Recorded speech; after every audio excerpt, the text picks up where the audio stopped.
Hey everybody, Joe Turner here, and I wanted to make a quick announcement before we jump into this interview with my criminal defense attorney. Over the last 2 years, I've built one of the largest local government newsletters out there. It has over 10,000 subscribers, but I've built it entirely on the LinkedIn platform. And what that means is I don't really have any control over the analytics, and I don't know anything about my readership, what you guys are enjoying reading, what you guys like, what you guys are engaging with. And I don't know how reliable the analytics are that they give us, and they don't give us very good analytics anyway. So for many months now, I've grown increasingly frustrated with the LinkedIn platform. I've been thinking about wanting to move over to a standalone site so that I could better understand what type of content my readers are engaging with. LinkedIn only gives me an open rate and tells me how many people clicked on the newsletter, and I have about a 70% open rate or so, give or take, but I don't know what you guys are clicking on. And so that's one of the reasons why I wanted to migrate over to a standalone service so that I could actually get some better insights into what type of content you guys are interacting with. So if you enjoy reading the city manager newsletter that I put out on a weekly basis, I highlight all the resignations, the terminations, the retirements, and other news items that are germane to city managers and county managers. Then I would invite you to click on the link in the show notes to sign up for my newsletter so you can start getting it sent to your email. So if you enjoy reading the newsletter and you want to continue to get it in its full glory, then you need to either go to the show notes and click on the link so you can sign up, or you can go to my LinkedIn profile in the About section and click the link there. Or alternatively, the last couple weeks and then the next few weeks moving forward, my LinkedIn edition of the newsletter will contain that link that you can then click on and then sign up so you can start receiving the newsletter at your personal email address. And also, one more quick reminder, if you have a senior or executive level recruitment and you're trying to fill that vacancy, you can go to the AAME job board and post it for free. The AAME job board is the only job board out there that is exclusively focused on senior and executive level public sector recruitments. Okay. So, again, anybody can use it. You don't have to be an AAME member. You can be a recruiter. It doesn't matter. Anybody who wants to use it can use it.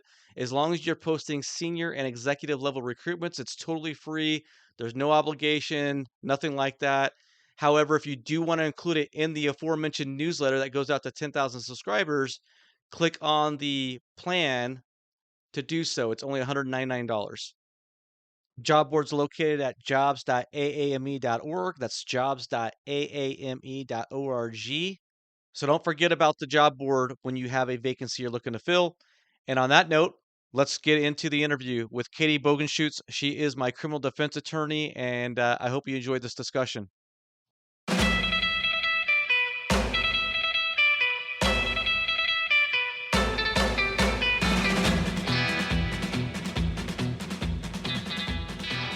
All right, all right, all right. I'm Joe Turner, and this is the City Manager Unfiltered podcast, a podcast for city managers and other public sector executives. It is the most influential local government podcast in America, and this is part two of my conversation with Katie Bogenschutz. She is my criminal defense attorney. Last week, we talked about the case, brought you up to speed a little bit. We examined some of the issues that have transpired and some of the nuances of a criminal case. We didn't get a chance to finish that conversation due to time constraints, so we're going to pick it up now with part two. And in this episode in particular, Katie, I would like to go over criminal and civil depositions, the update on the motion to compel that you filed for discovery documents and what have you, discussion about Brady Giglio issues and some other stuff. But before we do that, welcome to the show. Thanks for having me back, although we are recording it the same day. So Yeah. You're not supposed to reveal the secrets, Katie. well, yeah.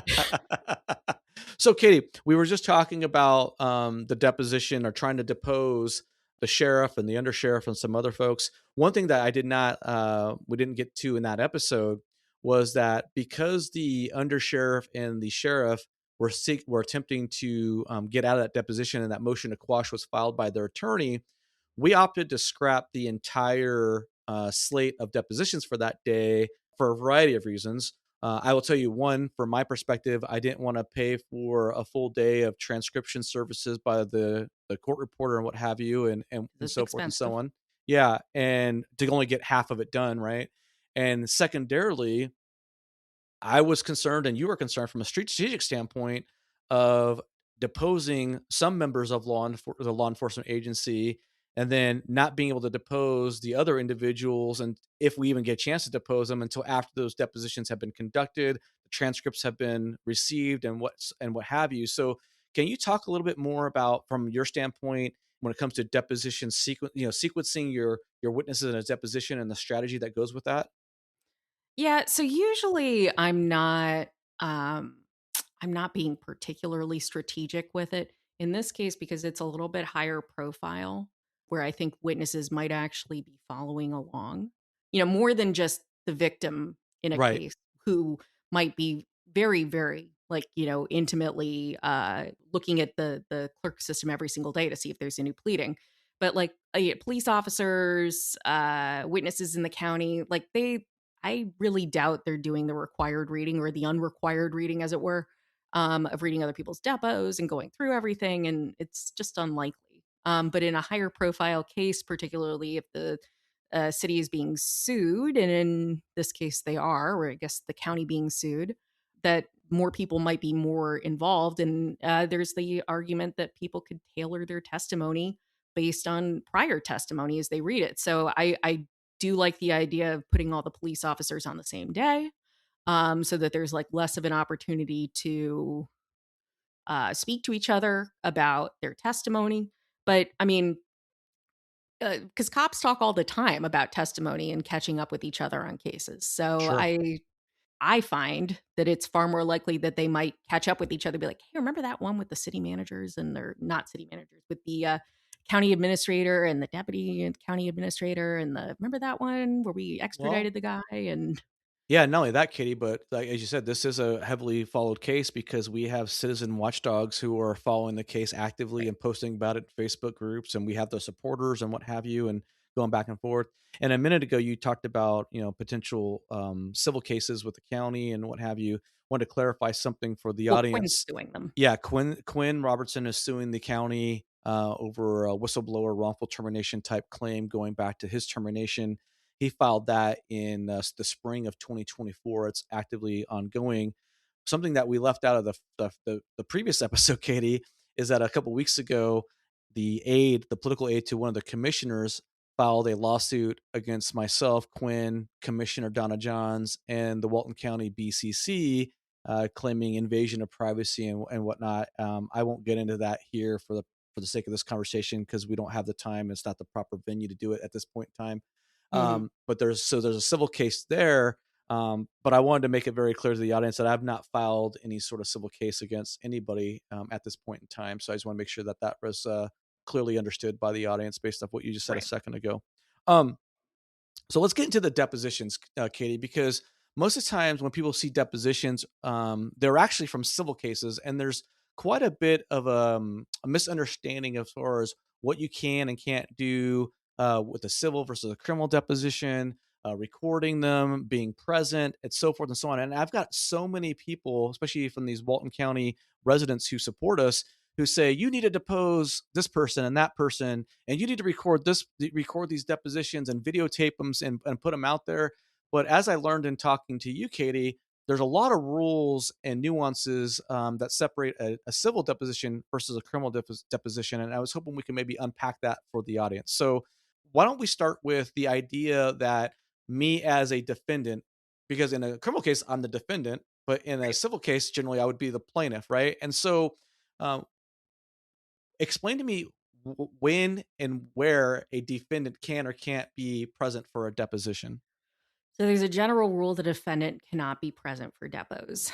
If you're representing yourself, you can be present because you're acting as your own lawyer. But there are even provisions about that, and you even saw like that happen with, one of our more notorious cases, Ted Bundy, where he was a law student at the time he committed most of these homicides, and he was trying to get moved over from the Leon County Jail to take the depositions of these people he had almost killed, you know, Which is and pretty crazy, right? right. So there's provisions that, like, if it's the victim on certain types of crimes and the defendant's representing himself, that there should be a third party questioning that victim, because and I think it's fair to say, and if you guys have crime junkies out there that, like, if you watch some portions of the Ted Bundy trials, he seemed to really enjoy himself while he was questioning these people. And I have to imagine those depots were just awful to be in because Yeah. there's no judge there to stop you, Yeah. essentially. So you're not allowed to be present. And I mean, it does make sense as to why you wouldn't be allowed to be present. I did have like a child sex crimes defendant try to show up for depot once, and I was like, "Get, I cannot tell you how fast you need to leave here Yeah. because it's it's intimidating, especially if you have a child victim to Yeah. have that guy show up." Now, granted, at some point you'll have to testify in front of him in court because he has a right to confront the witnesses against him, but there is that cushion that is provided for depots, and it's really not specific to like sex crimes or homicides. It's just generally speaking, you should not be present. In a civil deposition, you are permitted to be present.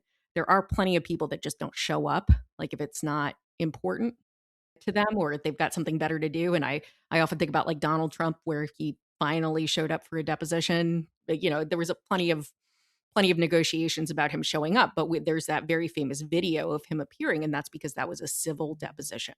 He was Okay. civilly deposed in that case. So I cannot attend my depositions physically or virtually or anything like that, to make that clear. And then can you talk about when you can and can't record these depositions? Because we see a lot of them on YouTube, for example. People have recordings of civil depositions and they Right. post them. How does that work in terms of recording a criminal deposition? So in theory, you can, and you can notice people for it. But there are like in criminal cases, you have like in Florida in particular, because like Florida, like the reason we have Florida man is because you can get all the police reports, and if somebody throws an alligator through a drive-through window, you're going to hear about it. But in Florida, there's protections for like law enforcement, and so like usually criminal cases And have former law enforcement and right? former law Yeah. enforcement. Like I'm protected by it. You cannot find my house, or at least you shouldn't be able to. And if somebody can find my house, I want to know about it. But I can seal my address. I don't believe that prosecutors really have a good reason to seal their picture. But think about undercover cops. You never know who's going to move into the drug unit. You never know who's going to be trying to infiltrate a human trafficking ring or try to infiltrate the Hells Angels or give me or sell crack on the side of the road. And these guys are in physical jeopardy if somebody were to find out they were a cop. So usually that's not the case for like the higher brass people whose pictures are on the website. But and once you're up high enough in the sheriff's office, you're kind of are in more of a political position than you are a law Sure. enforcement position, more of an administrative, you're a paper pusher and you're doing what the sheriff tells you to do because he's the elected official. Right. But the line guys, the deputies, there's a really good reason to not put them out there because you never know who's going to be undercover in the future. And in this case, many of the individuals are current or former law enforcement, even if Right. they are elected officials or the former county administrator. Right. It's I mean, kind of wild. well, I mean, these guys that have run for office, so like their pictures have been potentially like up on billboards, right? Saying vote for me and Yes. here's my name. But I would bet you that their home addresses are sealed. You can't figure out where they live. That there's probably some kind of a protection on their license plate or something like that. Like, I mean, when I didn't own a home, I just had everything sent to my office when I was a prosecutor just to be able to put that there. And my husband's also a former prosecutor. So our house comes up as like the Death Star, and contractors think we're in the CIA because it doesn't exist. So, it was really fun for somebody to go be like, "What do you do?" Or "What have you done in the past?" And I was like, "Oh, we need a better story." Yeah, you're in witness protection program or something like that. But, like, yeah, it's amazing, and public defenders, defense attorneys, like, people get pissed at their public defenders. People try to come after their I'd be more concerned being a defense attorney than a prosecutor, honestly. So those protections are in there. You shouldn't be able there's that protection about current and former law enforcement and people who might be considered current and former law enforcement. Judges as well Right. have that, for obvious Sensitivity. reasons. Yeah. Current judicial assistants, clerks of court, things that like, I wish they didn't need it, but they were added to the statute for a reason because there's been threats to them. So, yeah, that's part of it. And also criminal cases tend to be a lot more salacious and interesting than civil cases tend to, not Yeah. always.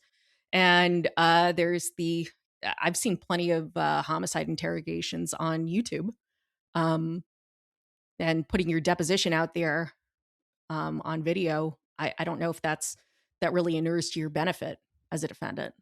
So yeah, so basically, even if I wanted to record them and post it out there, I can't do a lot of these depositions recording because most of them are law enforcement or former law enforcement. So I wanted to answer that question. Yep. Can you talk about who was responsible for notifying witnesses to show up to a deposition? So, for example, we were going to depose the now former county administrator who succeeded my boss, Quinn Robertson. His name's Stan Sunday. We were going to depose him because he was actually had to give the FDLE permission to access the iPad to do an investigation. And to quote Stan Sunday on the permission form, quote, "It is my iPad." Yes. But he did not show up for the deposition. And what I learned in talking to you about that is that we did not have his address information because he's a former sheriff deputy and the state attorney was required to notify him of the deposition, correct? Yeah, he was, gosh, I think he was like a captain or something. He was actually fairly high up at the Yes. sheriff's office, and then I think he may have also Yeah, been at Defuniak Springs and as I will well. actually, a little caveat, Stan Sunday actually filed a complaint against the now current sheriff of Walton County when he was the chief of police for Defuniak Springs. That's a conversation for another day. But anyway, who is supposed to notify these witnesses, Katie, when it comes to these depositions? So on that round of depositions, Quinn's lawyer's office took kind of the point, but it is my understanding that the subpoena was given to the state attorney's office to serve Stan Sunday because he was former law enforcement, and you just don't want to like. I would like to serve, but if he's not in county government, like how am I supposed to serve him? Like, I mean, Right. if you're current law enforcement, then I'll just serve you at the police department. That's fine. If you're a current board of county commissioners, I'll serve you there. If you're former and you don't have any other address other than your home address, and I don't necessarily want to show up there and make you feel unsafe, then I believe there was an agreement for the state attorney's office to serve him for the depot. And whatever happened, wires got crossed. I'm not going to suggest they did it on purpose. Right. It just didn't happen. Yeah. And so we did not get to depose him, and that was frustrating, obviously, from the standpoint of trying to line up these depositions and having someone no show, or not be there. What are the notification periods for witnesses, Katie? So something interesting I learned from you is that the notification period to get a law enforcement representative at a deposition hearing is not as long or short. It's shorter period of time than what you need to give, say, the average citizen time to show up to a deposition. Is that correct? So there's a lot of nuances in Florida statutes, and some of us have trouble sleeping and sometimes read them when put ourselves to sleep. So there's certain nuances about serving law enforcement officers that you don't need to have them personally served for criminal depositions, not civil, and that all you have to do is put it in writing and have it served on their department within 5 days. And the way that Florida statutes calculate time, which is another, like, okay, well, what's define 5 days? There's a lot of that in the law. So Florida statutes say if it's 10 days or more, you can count every single day, and if it's less than that, then you only do business days. And we were like dealing with Thanksgiving, and I had it all marked down so we could decide when we were going to actually pull the trigger on it and decide, like, if more information came in, maybe we would try to do this guy instead and maybe strategically do a different order. Yeah, yeah. When you look at the depositions, this is something I kind of have questions about myself, and I've received questions about Katie. Is are you allowed to ask questions about stuff that's not in evidence? And what is that demarcation line? I guess, like, do you have to actually, because we have filed motions in the past of reciprocal discovery where we basically said, hey, we want to include this information into the record on the case. Can you explain what's fair, what's considered foul when it comes to depositions and information that is shared in advance with the prosecutor and witnesses that may be deposed?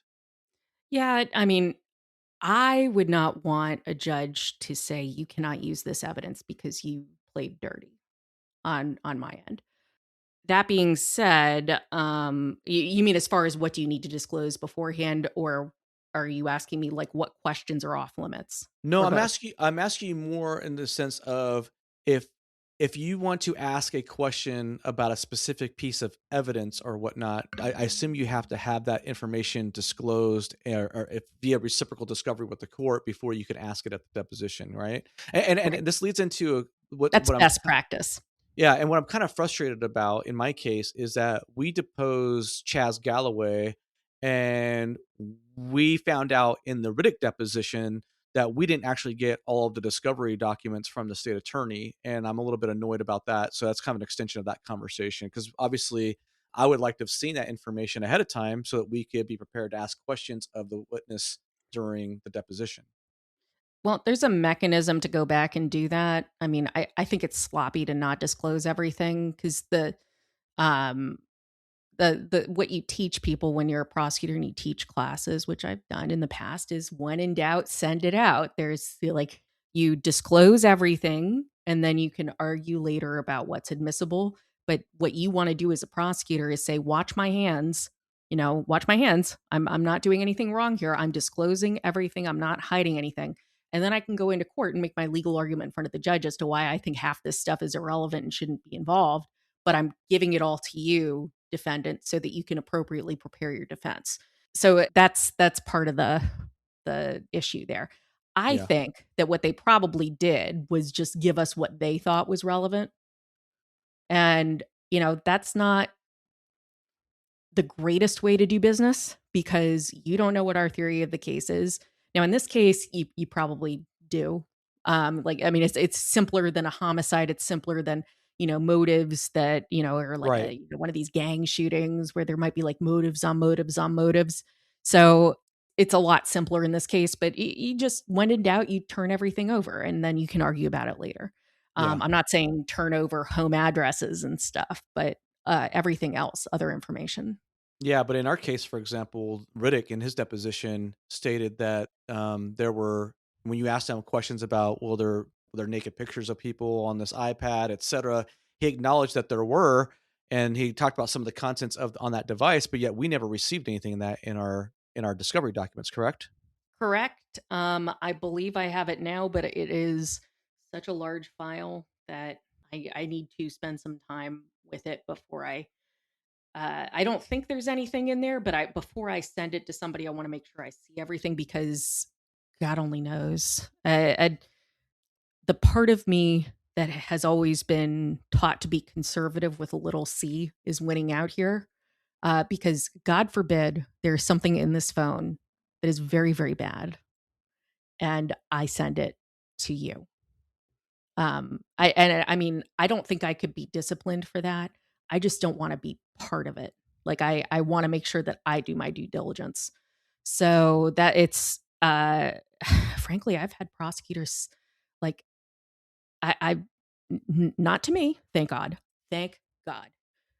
But have sent out child porn as discovery. And oh my God.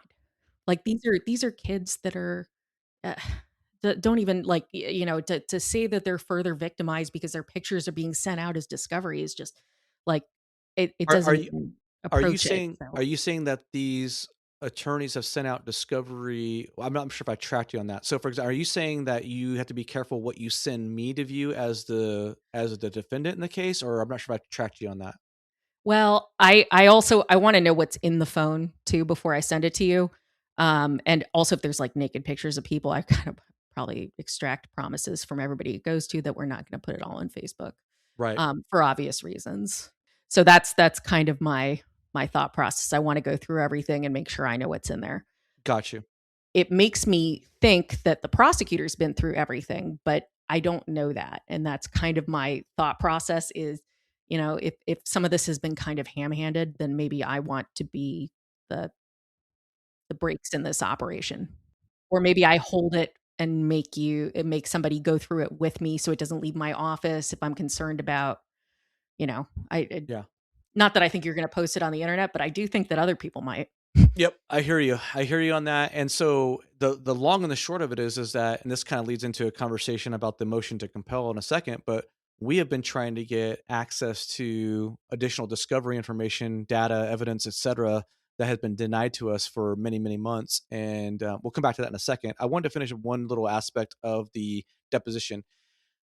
I'm probably pretty obvious for everybody else who's listening too, but can you just briefly touch on the Fifth Amendment self-incrimination aspect of a criminal deposition versus civil deposition, and what all that entails? So in a deposition, you are generally not under a state subpoena. Usually the state knows what you're going to say beforehand. So you'd be under a defense subpoena. So you would be allowed to take the fifth in a deposition As if a you were defendant in a criminal as, trial. well, first of all, you're not going to be deposed as a defendant in a criminal I, I trial. I'm sorry. Yes, I meant that if we have an individual who is that we're deposing, right, for our case, that witness, whether or not we think they're a supportive witness or say a plaintiff's the prosecutor's witness, either one can take or what's the word I'm looking for? Assert their Fifth Assert. Amendment right. Yeah, they can Yeah. assert their Fifth Amendment right. Correct.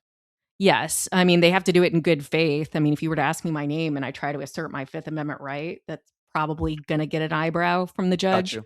Okay. But yeah, there has to be good faith basis that you're asserting that Fifth Amendment right, but it can't be used against you. And so here's the thing: but if you're testifying at trial, a prosecutor ethically can't call a witness that they know is going to assert their Fifth Amendment right because that witness is immunized by their subpoena by the prosecution.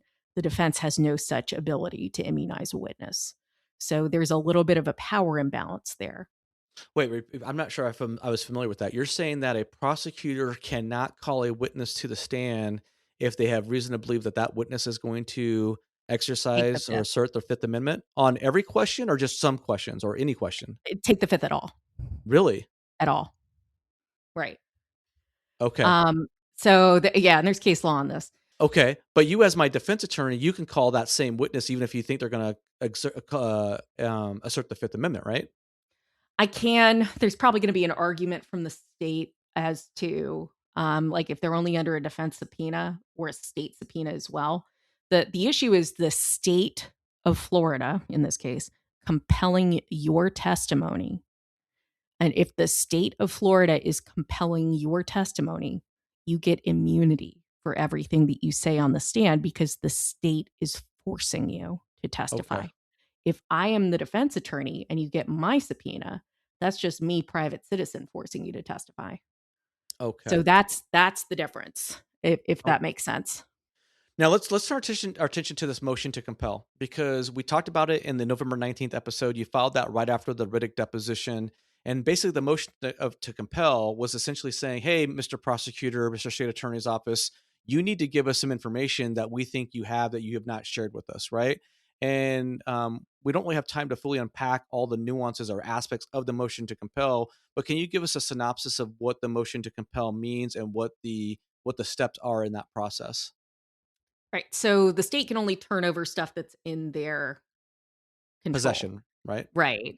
Possession or control. And usually law enforcement possession and control is imputed to the state. So like if the Okay. cops have it, you should know about it if you're the prosecutor. But that's it, just to kind of skip over the hump. That's where a lot of the finger pointing happens a lot of the times in Brady and Giglio cases. Like the cops know about it. The right hand doesn't know what the left hand's doing. Cops withhold it. Prosecution doesn't know about it. Comes out in the middle of the trial. Defense screams foul, and everybody's pointing fingers at everybody else. So that's Okay. where a lot of the Brady Giglio stuff comes up.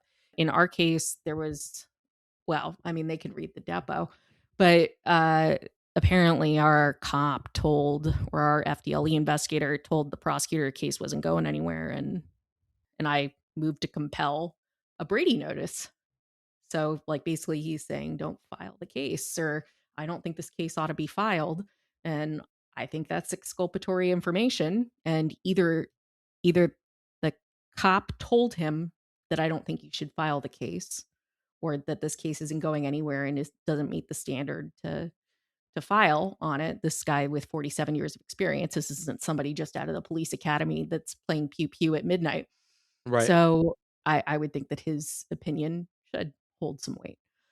Well, Katie, let Um, me let me back up. Let me kind of step on you for a second here, because there's some overlap between the motion to compel and the Brady Giglio issue, and I in my Right. mind, I thought we're gonna maybe more segment that conversation out, but there's definitely some overlap. So, Right. generally speaking, most of the executives who are listening to this podcast have some vague familiarity with Brady Giglio because we oversee police departments and what have you. And I'll confess that when you and I first got together and you were representing me, I thought of Brady Giglio primarily from the standpoint of law enforcement lying, right? That like if you lie, you basically disqualify yourself and you lose all credibility and you're basically kind of done for. But Brady Giglio has a whole nother dynamic, and you've kind of alluded to it in this podcast and in the previous podcast, where it applies also to the prosecutor's witnesses and other aspects of it, right? It doesn't just apply Right. to a law enforcement officer, right? So can you please expand more detail on basically what the Brady Giglio what and first of all, Brady Giglio means two different cases. It's not one case, but maybe you Right. can unpack But that it's a a little bit. similar issue. Yeah. A lot of times people just use Brady, and sometimes Yep. I'll write Brady v. Maryland and its progeny, like it's the cases derived from it, just so I don't have to list them all. And judges will generally know what you mean because it means anything that could be exculpatory for a defendant, but it also means anything that could be used to impeach one of the state's witnesses that might make them look like less of a truthful person or might show that they were lying in this case or might show that their testimony is not as reliable, and that's all called impeachment evidence. So like if I can, if I've got witnesses that say, or let me draw back, if there's a cop that's fired from the police department for lying on a police report, hell yes, that's important. And if you Yeah. know that he was fired for lying as opposed to, maybe sleeping with one of his coworkers or, some kind of HR thing that like maybe wouldn't bear on his truthfulness, but is still a policy violation.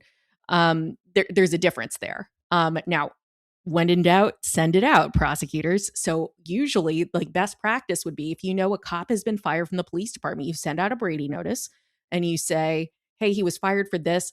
And I don't really think it's Brady, but I'm giving it to you so that nobody accuses me of not sending it over. And then I'll have the judge make a ruling on it. And I'm pretty sure I'm good on the case law, but I'm sending it out because I don't like it when people call me dirty. Right. Right. And to try to protect the case too, that I sent it out. And that way we're creating an appellate record so that the question isn't whether it was provided and whether Yeah. I did the right thing. So in this case, so if you have a police officer is telling you not to file the case, essentially, or that it shouldn't be filed, the question is, well, did he say that to you, the Right. prosecutor? Because if he did say it, I think that's a Brady notice right there. The cop thought I shouldn't have filed the case. If he didn't say it, That he's lying, and then that's you, the prosecutor, are now a witness to this cop lying in his deposition. Or could be an impeachment witness against this cop. and which kinda gets back to what you were saying earlier about the prosecutor possibly being a Right. witness in this case. Right, okay. Right.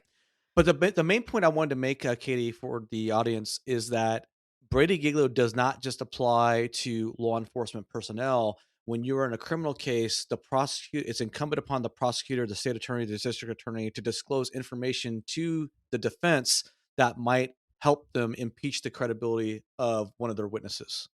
Of the state witnesses, yeah. State witnesses, right. And in this case, we Right. had Chaz Galloway, the former employee who signed into his own personal Apple ID account and put it on the county device.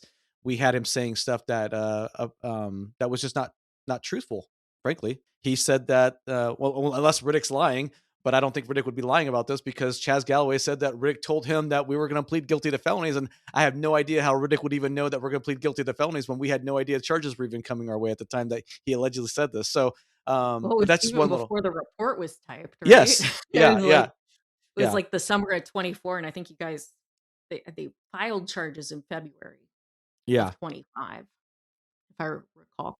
So, Katie, since you filed that motion to compel, how does that normally work in the court system? You file the motion to compel, and then is it basically an honor system where the prosecutor says, "Okay, I need to go back and double check my files and send whatever I got," or and then you give them good faith opportunity to comply, and you wait, and then if they don't, then you got to go to court and actually put it on the docket for a hearing. Can you walk us through that? Because since you filed that motion to compel, we have started receiving additional information from the state attorney, but we haven't necessarily received, or maybe we don't know yet because we haven't gone through all the evidence. We don't know if we've received everything that we were expecting to get.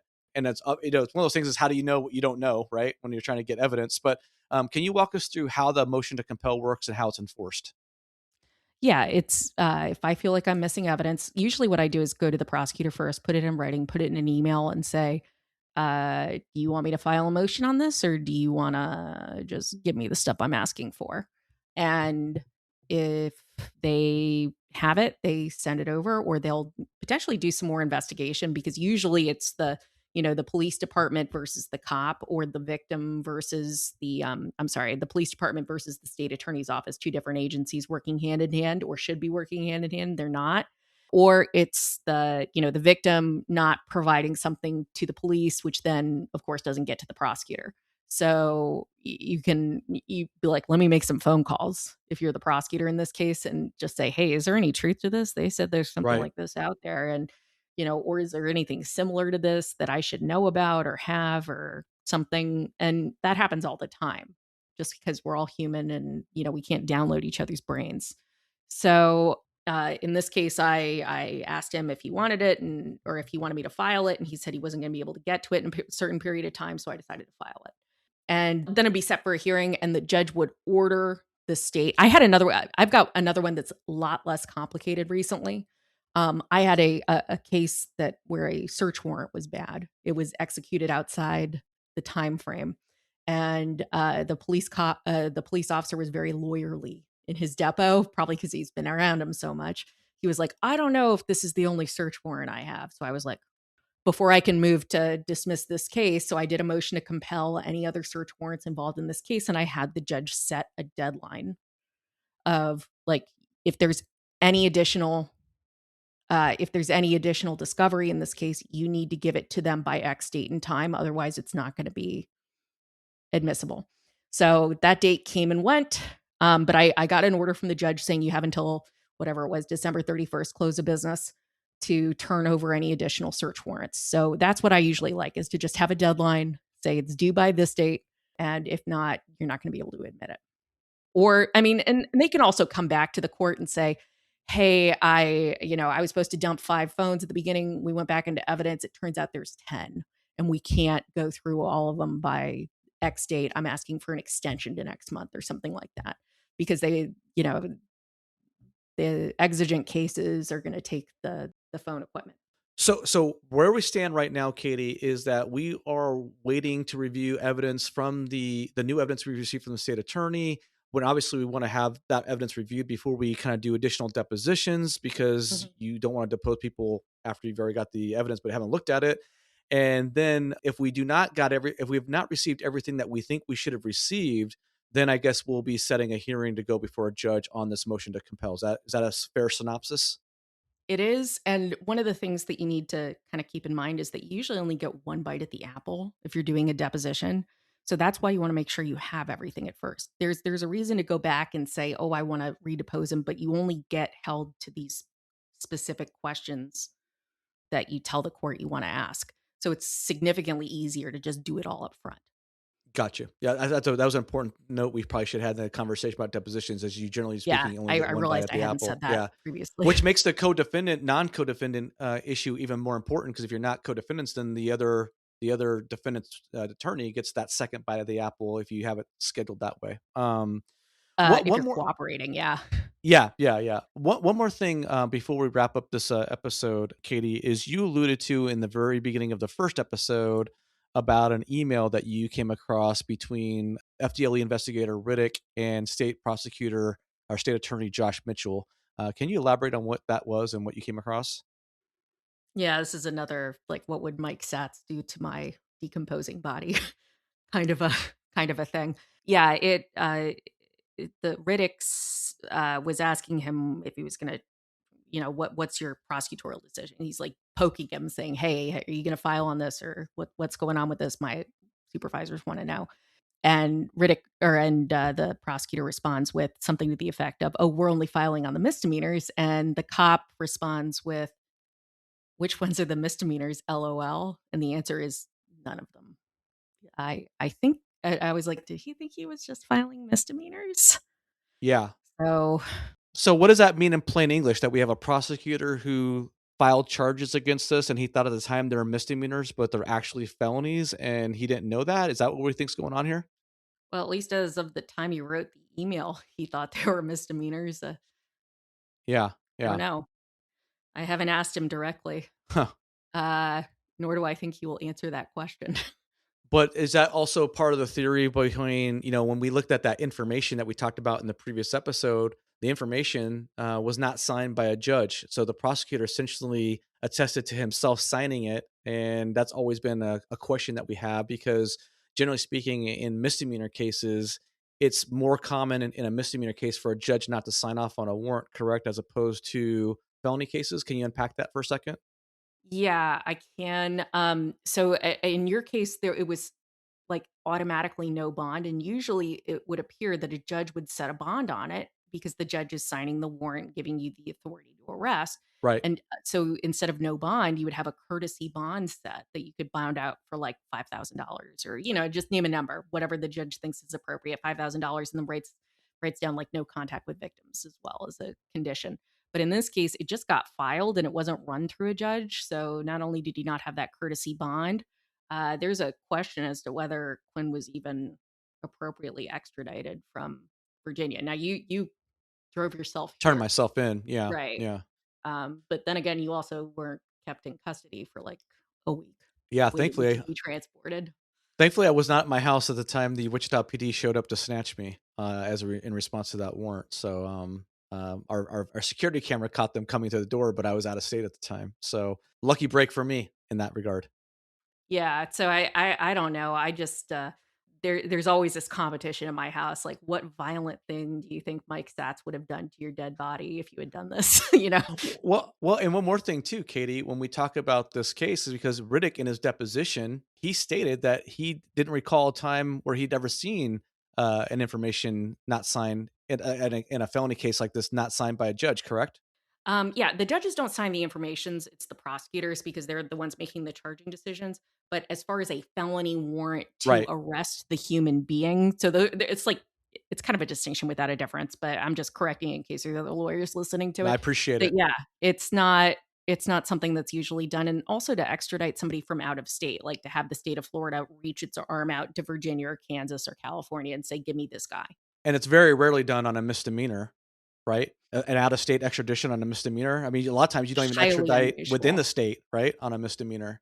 Highly unusual. Yeah, I yeah, can't I never wanna say never, but I don't recall a case where that would have occurred. yeah, yeah. Well, hey, on that note, we're out of time here, Katie. Thank you so much for being on the show. I really appreciate it. My name's Joe Turner. This is the City Manager Unfiltered podcast, a podcast for city managers and other public sector executives. If you enjoyed the episode, please hit that like, subscribe, follow button. Please leave a rating and review on your platform of choice. And I'll try to keep you abreast of my case as it develops because I want to talk about it more and more, not less and less. And, I'm hoping to see my day in court soon. So thank you very much for listening. Catch you next week.